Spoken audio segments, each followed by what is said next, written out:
हे दोस्तों, तो कैसे हो आप लोग। तो आज मैं जो आपको 3 चीजें बताने वाला हूँ, अगर आप वो फॉलो करते हैं तो टाइम टू टाइम आप किसी भी एक्सरसाइज हो, पुशअप हो, पुलअप हो, doesn't matter, time to time आप उसमें फास्टली इंप्रूव कर पाओगे। और जो एक्सरसाइज आपसे अभी नहीं हो पा रही है, तो थोड़े ही दिनों बाद आप वो एक्सरसाइज भी जल्दी से आप उसमें इंप्रूव होने लग जाओ और वो भी आप करने लग जाओगे। So let's get started.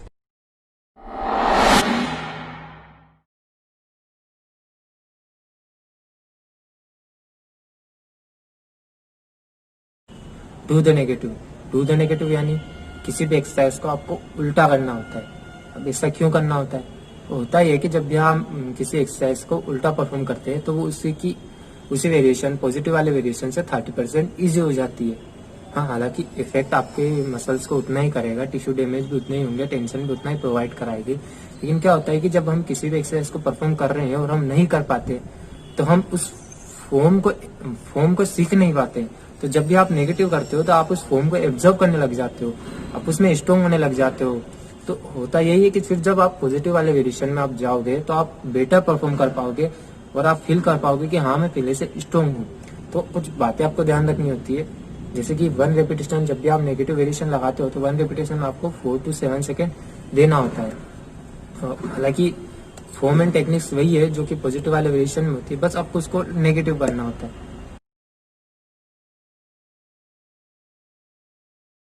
Drop your ego में क्यों कह रहा हूँ? क्योंकि मैंने देखा है बहुत सारों, जब उनसे पुशअप या कोई से भी एक्सरसाइज ले लो, उनसे सही से 6 रेपिटेशन भी नहीं लग पाती, लेकिन फिर भी हेवी लोड ले लेते हैं, पुशअप के भी हायर वेरिएशन चूज कर लेते हैं, 6 रेपिटेशन भी सही से नहीं लगा पाते, ना ही करेक्ट फॉर्म होती है और ना ही करेक्ट टेक्निक्स होती है, लेकिन फिर भी करते हैं। हालांकि फुल रेंज ऑफ मोशन भी नहीं होता उनका, लेकिन फिर भी करते हैं, जो कि गलत है। अगर आप हाफ रेंज ऑफ मोशन किसी भी एक्सरसाइज का ले रहे हैं आप, यानी आप उसका जो आधा ही इफेक्ट ले पा रहे हैं उस एक्सरसाइज का, तो आपको ये नहीं करना है। और आपको करना क्या है कि आप उसी लेवल का जो लोअर वाला वेरिएशन है उसे चूज कीजिए, जिसमें आप 6 to 12 रेपिटेशन आराम से कर पा रहे हैं, करेक्ट फॉर्म में कर पा रहे हैं, करेक्ट टेक्निक्स में कर पा रहे हैं। तो होगा ये कि आप करेक्ट फॉर्म एंड टेक्निक्स में जब उस एक्सरसाइज को करोगे, आप उस एक्सरसाइज का पूरा इफेक्ट लोगे, आप उस एक्सरसाइज को पूरा का पूरा यूज कर पाओगे। और 6 to 12 जो रेफरेंस होता है वो स्टैंडर्ड रेफरेंस होता है, हायर गेन्स के लिए माना जाता है। मैं भी यही करता हूँ, 6 to 12 रेफरेंस ही किसी भी एक्सरसाइज को मैं जब चूज करता हूँ तो देखता हूँ 6 to 12 रेप में मार पा रहा हूँ या नहीं।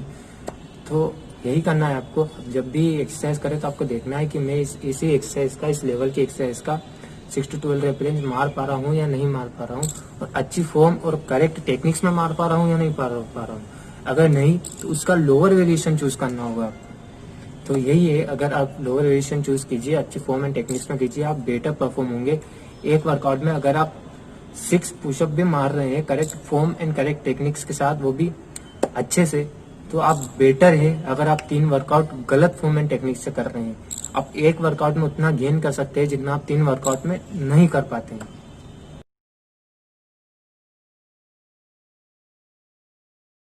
अब रेस्ट एंड डाइट बहुत इंपॉर्टेंट चीज होती है। आपने एक्सरसाइज कर ली, सब कुछ कर लिया, लेकिन उसके बाद की बात आती है रेस्ट और डाइट की। अगर आप ये 2 चीज नहीं लेते हो तो आपका वर्कआउट जितना भी आपने किया सब वेस्ट चले जाता है। तो आपको करना यही है कि आपको वर्कआउट रोज नहीं करना है। जैसे अगर आप पुशअप लगा रहे हो तो एक वीक में 2 या ज्यादा से ज्यादा 3 बार, उससे ज्यादा आपको नहीं लगा रहा है, क्योंकि जब आपके मसल डैमेज होते हैं वर्कआउट के टाइम, तो उनको रिकवर भी होना पड़ता है। अगर आप अपने मसल को रिकवर ही नहीं होने दोगे तो वो वापस से रिकवर जब होंगे ही नहीं, तो अगली बार परफॉर्म कैसे करेंगे? आपने वर्कआउट कर लिया, टिश्यू डैमेज हो गया, आपके मसल डैमेज हो गए, और डैमेज होने के बाद आपने उनको रिकवर होने का टाइम ही नहीं दिया और आपने फिर से वर्कआउट कर लिया, डैमेज पे डैमेज। तो ऐसा आपको नहीं करना है। आपको अपने मसल को रेस्ट देना है, उन्हें रिकवर होने का टाइम देना है। अब रेस्ट होने का टाइम तो आपने दे दिया, पर रेस्ट हो भी लिए, चले भी गए रेस्ट पीरियड में आपके मसल, लेकिन रिकवर होंगे कैसे? रिकवर होने के लिए उन्हें कुछ तो चाहिए होगा ना मसल को, उसके लिए होती है डाइट। हाँ, मानता हूँ मैं आपका इतना बड़ा अगर गोल नहीं है, कुछ ऐसा नहीं है, गोल वोल नहीं है, तो आप मत लीजिए डाइट, लेकिन क्वालिटी फूड खाइए जिसमें प्रोटीन, कार्ब्स, कार्बोहाइड्रेट थोड़ा अच्छी क्वालिटी में हो और अच्छी क्वांटिटी में हो। तो उससे होगा क्या कि आपके मसल्स को प्रोटीन मिलेगा, आपके मसल्स रिकवर होंगे। वेस्ट फूड थोड़ा खाना कम कर दीजिए और क्वालिटी वाला फूड चालू कीजिए। तो यही था आज की वीडियो में। वीडियो अच्छी लगी तो लाइक करना, सब्सक्राइब करना और शेयर करना। Thanks for watching.